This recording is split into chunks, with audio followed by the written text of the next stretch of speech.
everybody. Good afternoon, good morning, good evening. I'm Sarah Kopit, Skift's editor-in-chief with Seth Borko, Skift's head of research. We are here with the weekly travel podcast. It has been a back-to-back couple of days for the two of us. Seth, we are tired.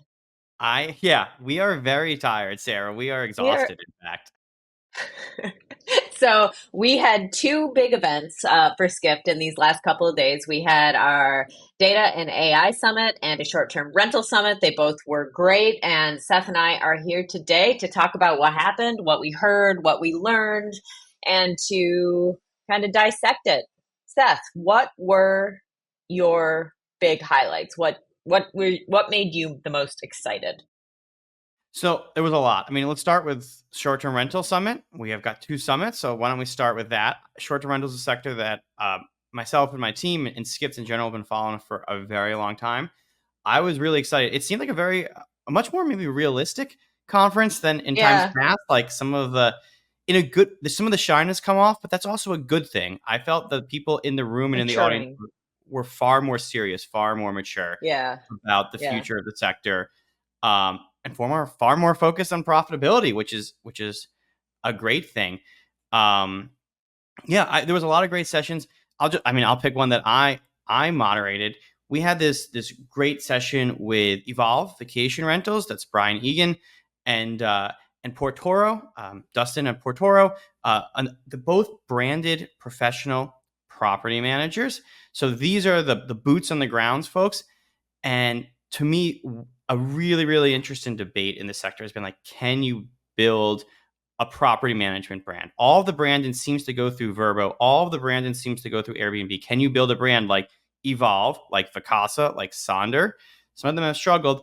And the hard part has been getting homeowners and building that consumer presence. And I asked Brian Egan. Evolve is a top 5 property manager in the world. I asked him about this, and he had some really, and Dustin, but they both had some really great answers. He really focused on the homeowner. This was a big focus of debate of how do you attract homeowners? Because homeowners have been such key to growth. I think that's one of the things that was overlooked in past iterations of the short-term rental conference. One thing that I mentioned, I agreed with Carl on something. One thing I disagree with him on is that these companies can't scale above 25,000. I think the key, I heard the line. I wasn't in the session, but I heard the line. The thing that I think we all have to look at is historically, Dennis, I can't think of any property manager who has been able to continue growing after about 25,000 properties. I just haven't seen it. But the key here, and I say that kiddingly, the key is you can't think about 35,000. If n equals 35,000 in your operation, you're lost. It has to be n equals 1. That's how the owner is thinking about it. It has to be the fact that this is the second largest asset in their life. It is likely the second largest expense structure in their life. And that is a tremendous amount of responsibility as a partner to make sure that they have the rental income necessary to cover those bills. One of the things that struck me pretty much across the board with all of the guests that came on to speak was they talked about the individual homeowner quite a Yeah. bit. Yes. There was a real focus on who these people are, what they want, what they need, as opposed to kind of, to your point about, bringing it down to earth and their reality. I think maybe we've gotten past the point where we've proven that, this is a business that can work. Like, yes, we have. Like, Yeah. how long has Airbnb been around for? Like almost 20 years, right? And so, yes, it works. Yes, it can make money. Yes, it can do all of these things. But at the end of the day, you still need human beings with this like massive asset to kind of turn it over in a certain way to you as a company. And there's a lot of trust there. And so how are these companies doing that? How are they, communicating with, leveraging, making a Mhm. profit from and on and together with these homeowners? So that was really interesting to me. Yeah. I really wasn't expecting to hear that as much as I did. And if I can, I'm sure I'll upset some STR people by saying this. It feels to me like part of what's happened was you had a bunch of people come into the space and be like, oh, this is an interesting product, an interesting market. the way to grow it is we need to get people to use it. People don't know enough about it. Airbnb is still kind of niche. Let's build this whole consumer thing. And it was all about being consumer friendly. This is old history now, but there was a long time when you couldn't book instantly on HomeAway. When Expedia bought HomeAway, you had to do everything over like requests and stuff. Like Expedia took a lot of time to do instant booking on HomeAway. So it's all about what's good for the consumer, how do we make it as seamless as possible for the consumer. And then we've heard on earnings calls, Vacasa, which is one of the largest, they're struggling with homeowner churn. And so maybe the pendulum swung too far in the direction of the traveler. And now it's like, wait a second, this is an ecosystem. There's multiple parts and pieces of this. Maybe we need to swing a little bit back towards the homeowner. I think I would agree with you, Sarah. That's a theme that I heard throughout this conference. What sessions did you like? What was your favorite? Yeah, so I think my favorite one, the one that I just simply enjoyed listening to most it was our second to last set of speakers of the day, and it was the panel about the impact that New York's short-term rental regulation has had on these homeowners. And basically, just we've talked about it a lot here at Skift about how, the New York City law has essentially banned short-term rentals. You can't do it. I mean, there are some loopholes, but essentially it's 30 days or more. And so just listening to some advocacy groups and, listening to them talk about what the impact of these laws have been, like very personally on, Jose from Queens and, John from Bay Ridge, because that is what happened, right? Yeah.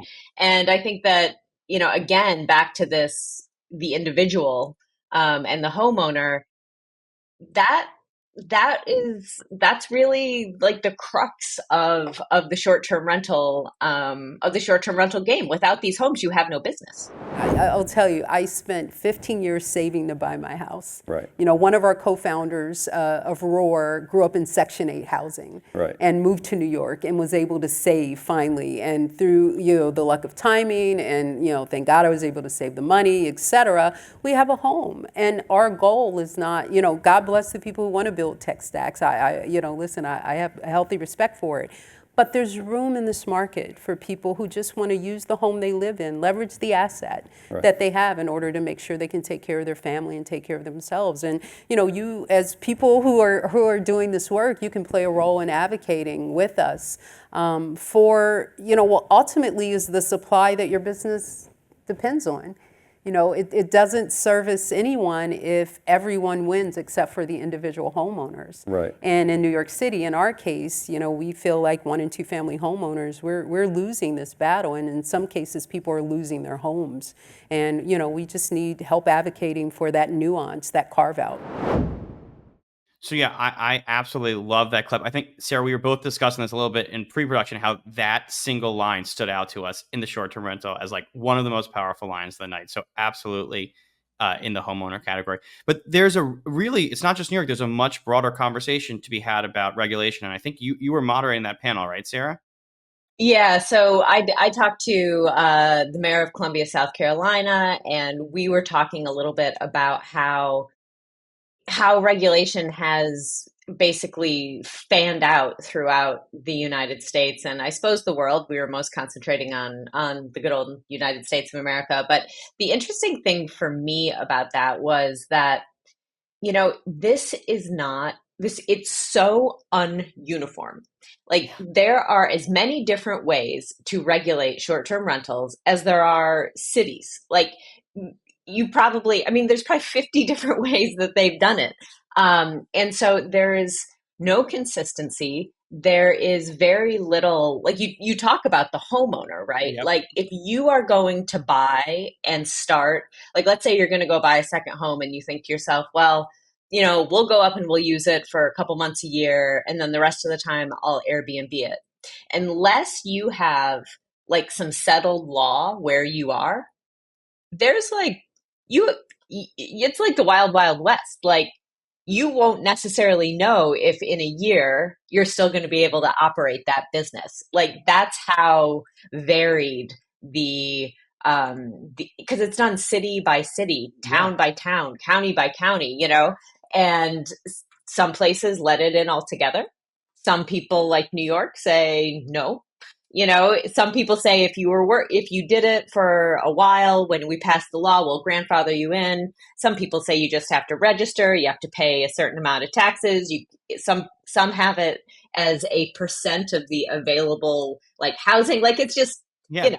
it's And what's even scarier is it can like change midway through. Like imagine if yeah, there's a law in the books and you buy, oh, I'm fine. And then you invest hundreds of thousands, if not millions of dollars, and yeah, take out a debt loan and a debt to do it. And then new city council or new town council comes in and whoops, sorry about that.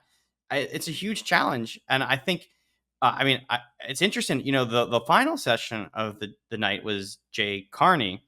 I keep saying of yeah, the night, of the day. The final session of the day was Jay yeah, Carney, and it was fascinating because he got asked the question, "Is there something to do on the federal level about short-term rental regulations?" And he yeah. was Obama's press secretary. He worked for Amazon. He's used to working at the federal level, and I mean, we can talk about it. His answer was no.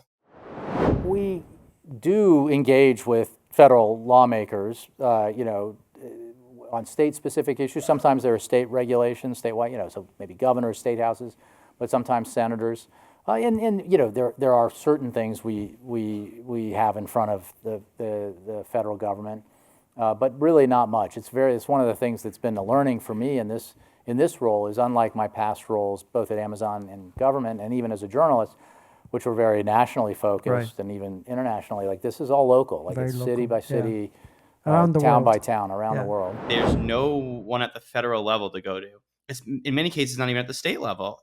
They're playing Correct. whack-a-mole with cities, counties, City council. countries. City Yeah. council is generally. I worked on a piece for Skift about a month ago about neighbors in short-term rentals, like neighborhoods, and how they were. Some places were regulating. It's a lot of these noise complaints, parking complaints, garbage complaints. Like Mhm. this is the type of minutia that's driving the regulation. But of course, if you're the neighbor or if you're the person down the street listening to the loud party or have somebody parking in your parking space or the trash piled up, it's not minutia to you, right? It's just that's a big deal for you as well. So city council, that's where all the action is. A lot of spicy city council meetings when the All topic politics is goes. local, right? That's how the saying goes. Yep, I have all a very New politics York is City local. story of one of my first apartments when I moved to the city was being run partially as a landlord and partially as an illegal hotel as an Airbnb, and that was like That was like my start in the city. Like, what is going on? So Well, it definitely happens. that's like it's so funny. That's such a New York City story, right? It's just very typical. But we talked a little bit about New York City as well, and about Yes. how what New York City did with their short-term rental regulation essentially just drove it into the black market, which New Yorkers love a good black market. It's not like we don't know how to navigate that. We have a clip where the mayor talked about that too.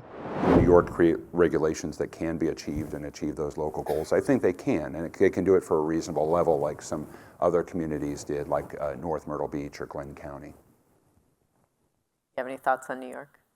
I love talking about this in New York because it's my backyard. It's funny. My oldest daughter lives here, and we kind of laugh about the black market here in New York, especially because you look at when they went to regulate marijuana shops. There are more illegal marijuana shops than there are legal, and they can't keep up with. I think it's going to be the same thing. It's just driving it under, and it's going to exist. So why not sit down with folks and figure out a way to make this work? All right, so you heard it there. When my uncle comes to visit, I'm sending him a Craigslist link, and that's how he's gonna afford to stay in New York City. I mean, there's a lot of challenges, right? We've talked about a lot of challenges with this sector. We've talked about building property management, about the importance of homeowners, about building those brands in the space. The one thing we haven't really touched on was the big platforms themselves, the Airbnbs, Expedias, and Booking.coms of the world. I had a chance to speak with Booking.com, with Eric Bergaglia, their VP of homes and growth. And I said, look, are consumers tired of short-term rentals? And well, the good news that he gave us was no. And we also have a clip of that one. I like this clip. Are you still seeing consumer interest in the short-term rental sector? Yes, definitely. I think one example of this from the Booking.com lens is 5-6 years ago, it was about 25% of the total company room nights. In Q1, it's 36%. 36%. So every quarter, it keeps growing globally, and in every region, it keeps growing as well. So we are seeing more of our Booking.com customers starting to book vacation rentals with us. And that's good. So I think there's a lot of definitely no fatigue. No fatigue. Yes. We're still seeing growth. Everyone in this room is very happy to hear that from a very big player too. So no consumer fatigue, continued growth. Maybe it's bad news for Airbnb because it means more competition, but it's certainly good news for the sector. And so I'm excited to see what comes next. We'll take a break right here, and when we get back into it, we'll discuss our other summit of this very busy week. We'll talk about data and AI in the travel industry.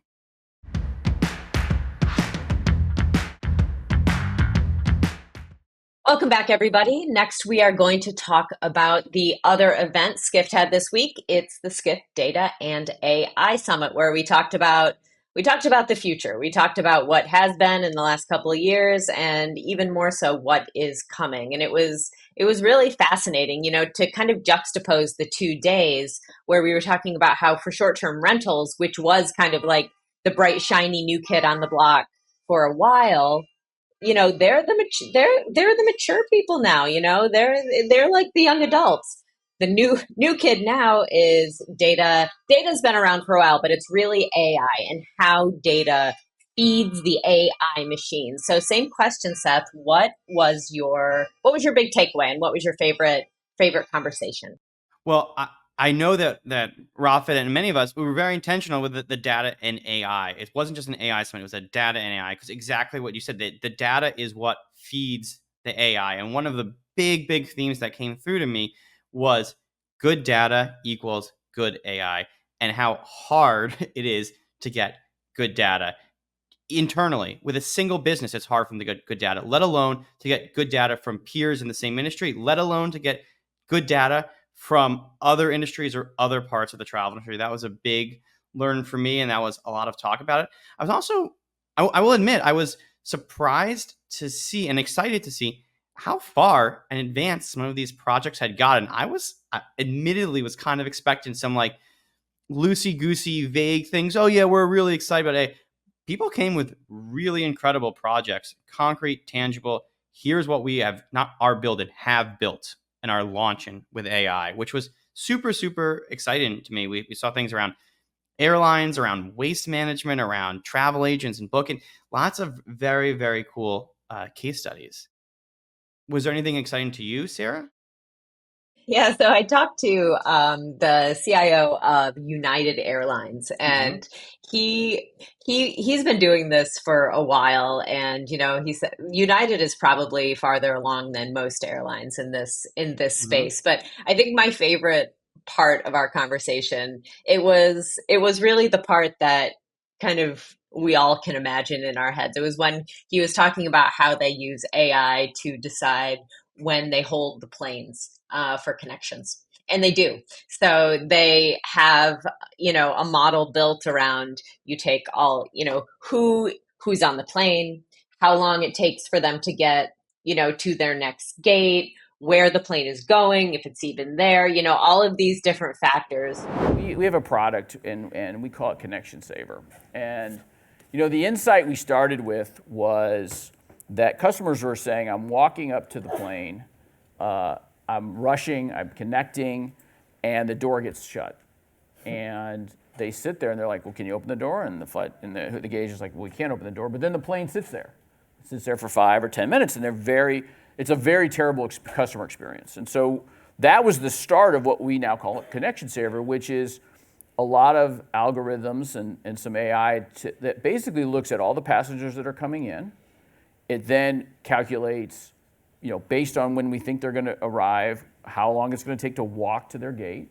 Then we figure out how much time do we have for that, how much slack is in the schedule of the plane that's departing, along with who's connecting on the plane. Like the last thing we want to do is have a customer go hold the plane for one person and make 5 people miss their flight.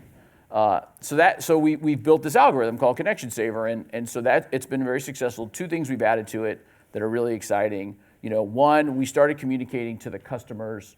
We had a lot of debate, like should you tell people that you're holding the plane? Like would that make it worse or better? And so we let people know that we're trying to get you to the plane, so they don't stop at Starbucks or they don't, they move along. But the other one that's been really interesting is we actually let the passengers know on the plane that why we're holding. And I don't know if anyone's experienced this, but it's an amazing sort of moment of sort of humans coming together, because everyone who gets the text usually knows what this is about. And when the customers finally get on and they're sort of disheveled and discombobulated and breathing hard, and then the whole plane cheers, everyone claps, and it's a really I would great probably moment. burst out into tears Right. because They're like, you made it, and so it's a really great moment. I was just thinking, oh my God, if I had been running through the airport, with my kids and my luggage, trying to get somewhere I really needed to be, and I walked onto that plane and everybody cheered, I'd probably burst into tears. It would just be too much. It would be too much for me. So it was kind of nice how much a lot of our guests and our speakers really brought. I mean, it is the hospitality industry, it is travel, so I guess maybe it shouldn't be that surprising. They really brought this is the AI, this is the really technical and computer sciencey based stuff, and this is how it affects human beings. I would say that was one of the things that I really noticed, is that people were really good. Our speakers were really good about linking back to that and never forgetting why we're doing all of this in the first place. I thought that was an amazing example too, because that's one of those great scenarios where you would think intuitively that if your flight is late, that's going to hurt United's reputation. So if I'm a customer on a United flight and my flight is 10 minutes delayed, that's a ding against United. But when they say, actually, you were 10 minutes delayed because we were trying to help a passenger, that's a technology makes that connection, but it's a very human connection. And I suspect, people love that stuff, right? Oh my God, United held a plane. Even if you're a little bit late, United held a plane for someone. That's so cool. So that's an amazing aha moment.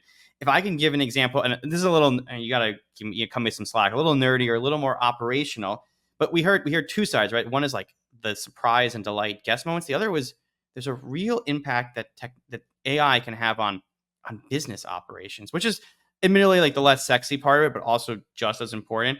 And we had I had a panel with Amex GBT, and they've got these amazing travel agents, and admittedly they've had a lot of turnover, since the pandemic. Some of them are new on the job. Even the ones that have been on the job for a while, it can be very confusing. I don't know if you've ever tried to read the fare codes, the actual fare basis terms and conditions for a bit of fare codes. But it turns out it's not just the little button. You're book flight, go. The flight will take you from Newark to London. That's not how it works. It's pages and pages and pages and pages and pages and pages of conditions. What you're seeing here is a global distribution system display of a fare rule. I chose KLM because he's next to me, and I took Amsterdam, New York because that's what he flew. And I said, if you were to speak to an agent and ask them, can I cancel this later if my trip doesn't happen? Or what are the limitations of this fare? They will be doing this. They are actually doing move down, move down, move down. There are 19 pages of this. And it's not a KLM thing. This is every airline out there has fare rules attached to their fares, and they are super long, unstructured. There's no standard to them. They're usually in English. So if you're a non-English speaking agent, if you're on the phone in a high-pressure situation, it's crazy to expect you to read this and then come up with a synopsis of what the answer is. But if you take this as it is, just take the display, do nothing to it, give it to an LLM, and say, summarize it for me, it does it really well. The prompt doesn't even need to be complicated. You just say, summarize it for me, make it into functional categories. How much vaguer could I have been? And you say, okay, go, do it. This is what you get. And it contains every, I would say, significant item that is on that very long display. And from there, if you keep the context of the conversation, you can actually have a conversation and say, tell me, if you go to the next slide, tell me, can I cancel this ticket? And it will tell you exactly and give you the reference of where it found it. And this is not using any kind of bleeding edge, training of the AI model, nothing. It's literally take the text, dump it, say, I'm going to ask you questions about this, and then go for it. What Marilyn was saying is that they're using generative AI to effectively to translate. So you can translate from Spanish to English. You can also translate from travel agentese, from airlineese into travel agentese, so to speak, into consumerese, using AI, artificial intelligence, and that's really cool use case as well. And again, they stood that project up very quickly and launched it, and it's being used by their agents today. So incredible to see where these use cases are making real on the ground practical impacts. So before we get too excited about, everything that may happen or is happening, one of the other panels that I thought was great with Gilad and Shane was about like not getting too wrapped up in the hype. We have AI is of today is, the crypto of yesterday, and I don't know what was before crypto, but there was no history before crypto. It was the nothing. world's There before was nothing crypto, after crypto, right? Yeah, exactly. There you go. And so, they just talked really kind of simply and plainly about some of the limitations to this, and really remembering what AI actually is and what it isn't. Yes. And what it is a tool, right? It's a tool to be used. Yeah. It's something we've heard a couple of times people say about how, Microsoft Excel didn't put, some people did probably lose manual data entry jobs, but it's not like we no longer crunch numbers because we have Excel. We're actually more people than ever before crunch numbers. It's not like these things have come before. They're tools that will be used. And he was making the point, actually, as we go, like kind of what you're saying, like what came before crypto. Gilad was comparing back to the mobile revolution. So to me, it seems that to say that we have revolutionized the way we do trip planning or things in our industry is kind of a silly thing to say. You wouldn't say that if you got a brand new hammer in your shop and it was like just a better hammer than the one you had before. What the revolution will be, and this I think ties back to what Shane's point made, is as we learn to use these new tools over a period of time. So the advice I often have for leaders of both startups and big companies, I say, the people who won the mobile revolution were not the first companies with a mobile app. Right. It was the companies who committed to a decade of testing and learning and iterating as they learned how to use this new set of tools in mobile technology. And AI will be the same. So have we revolutionized anything yet? I think the answer is clearly no. Yeah. 10 years from now, might we look back and say we revolutionized it? I hope so, but I think it's too early to tell. It's not necessarily that mobile phones changed everything. It didn't fundamentally change how you take a trip, but it does change a lot about how you book trips and do this. And the winners weren't necessarily the first movers because mobile technology was still experimental. It wasn't in its final form yet. There's all sorts of upgrades to bandwidth, things that had to come. And his point was that it was the people who really iterated on mobile technology month in, month out, year in, year out, who really built these amazing app and mobile ecosystems that are paying dividends today. It's not necessarily the very first Flappy Bird app, which is not even that early, but it wasn't those sort of apps that necessarily had the staying power and that transformed businesses, right? So sticking with this session, which again, I really enjoyed Gilad's a great person to listen to talk. He had this one other line. So I'm paraphrasing Gilad. He was paraphrasing someone else. So it's a double paraphrase, but the line was something along the lines of... I like the Bill Gates line of I think we're all overestimating what we can accomplish in a year and underestimating what we can accomplish in a decade. So I think that is probably the right answer here. I think that's a great kind of closing point to think about as we wrap up this conversation. There's a huge amount happening. People are making real practical progress on the operational side, on the guest-centric side. There's a lot happening, but we also, on the one hand, you don't want to get too far ahead of yourselves. On the other hand, you want to sort of start thinking about what the big picture implications of the technology will be, in the year Skift Podcast 2034, what we will be discussing. And so that was. Yeah. Do you remember, I know you said we're going to wrap up, but do you remember the first time you went on the internet? Do I remember the first time I went on the internet? I do. Yeah. I do. Absolutely. Yeah. What was yours? It was in my parents' in the living room, right? Because we didn't have laptops, we didn't have personal computers. I went to my parents' living room, and I was probably younger than you were when you first used the internet. I was browsing dinosaurs, different types of dinosaurs that I could access on the internet. That was what young Seth really cared a lot about. Yep. I'm not a paleontologist, unfortunately. What was your first moment on the internet?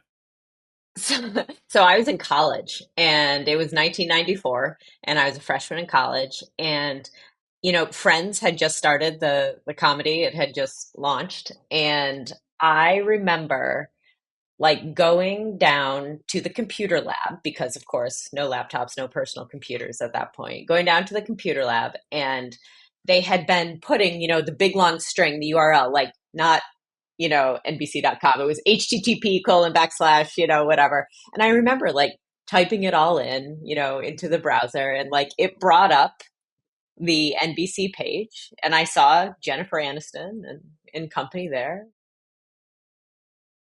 I was like, so this is it. Like, this is the big thing. And then I closed it and left. And like, so I always think about that, about like the unforeseen, like, I couldn't even comprehend about like clicking through like multiple pages at that point. And, That's right. and what, just how, over the next 30 years that, it would change all of our lives. So I think that is probably, with AI, we're looking at that on a multiple. We're looking at the Jennifer Aniston Friends landing page of AI, and the fact that there's pretty impressive already.